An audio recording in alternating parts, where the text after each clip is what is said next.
It's not your imagination.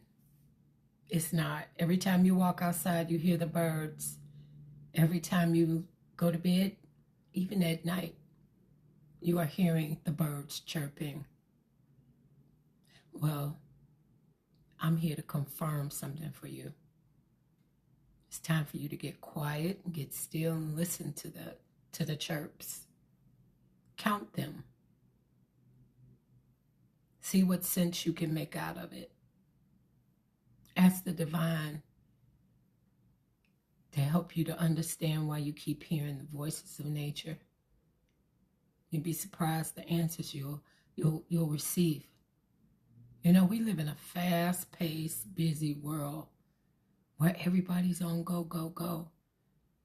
Lights flashing in the sky, birds chirping in the middle of the night, to the point where you are now awakening.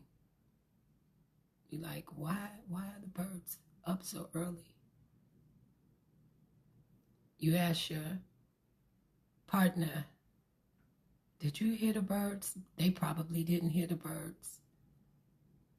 That's because that is for you.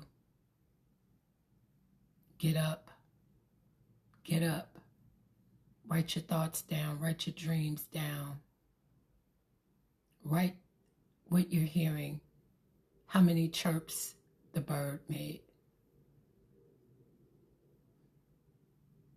Nature's talking all the time.